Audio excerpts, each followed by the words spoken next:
Eligible కాకపోయినా అని చెప్పారు. So we have to first freeze that.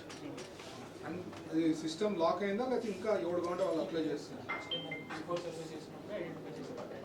Lock అయింది. బూత్ ఇన్ఛార్జ్, వార్డ్ ఇన్ఛార్జ్ కార్పొరేటర్తో ఫాలో అప్ చేసి వాళ్ళు కరెక్ట్గా చేసి మనకి ఇవ్వమని చెప్తారు.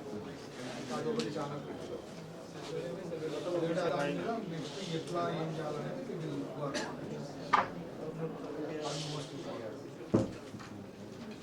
అదే మరో మనం స్టైల్లో చేయాలి.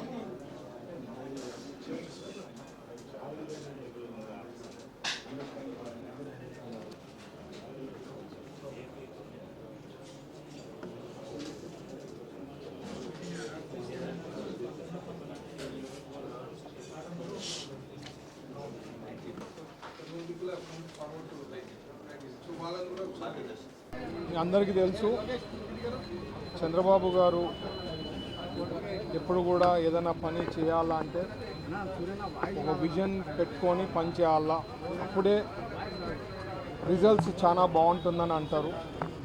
సో మొత్తం అన్ని కాన్స్టిట్యున్సీస్లో విజన్ ప్లాన్ చేసుకోండి, 5 ఏళ్లలో ఏం చేస్తారు, 2047కి ఏం విజన్ చేస్తారు అని అక్కడ అసెంబ్లీలో ఉండే ఎమ్మెల్యే తర్వాత వాళ్ళ అధికారులతో డిస్కస్ చేసి ఫస్ట్ మీటింగ్ ఈరోజు పెట్టడం జరిగింది. ఒక బ్రీఫ్ నోట్ నా తరఫున అప్పుడు విజన్ ఇవ్వడం జరిగింది, అది లాంగ్ టర్మ్ సంబంధించింది. ఈరోజు అన్నీ డిస్కస్ చేసిన తర్వాత షార్ట్ టర్మ్ అంటే 5 ఇయర్స్లో ఏమేమి సాధించగలుగుతామో అవి ప్రాక్టికల్గా ఉండేవన్నీ కూడా ప్లాన్ చేయమని చెప్పడం జరిగింది. 2047కి ఇచ్చిన విజన్ ఏముందో అది కూడా ప్యారలల్గా డిస్కస్ చేయడం జరిగింది.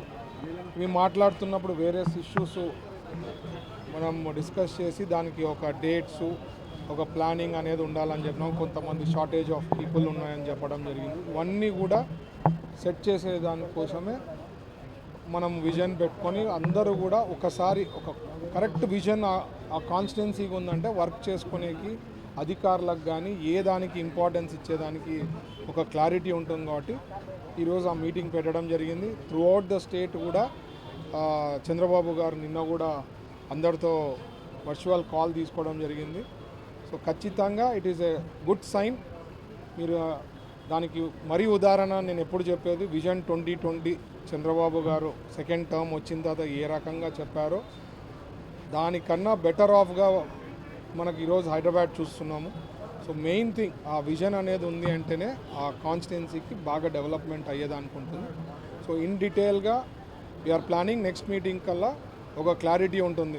ఈ 5 ఇయర్స్లో ఏమేమి చేయబోతున్నాం, 2047లో ఏమేమి చేయబోతున్నాం, అలాగే నేను ఇచ్చిన సూపర్ 6 ఫర్ కర్నూలు ఏముందో అవి కూడా తీసుకొని ఒక ప్లాన్గా పోతామని. Thank you.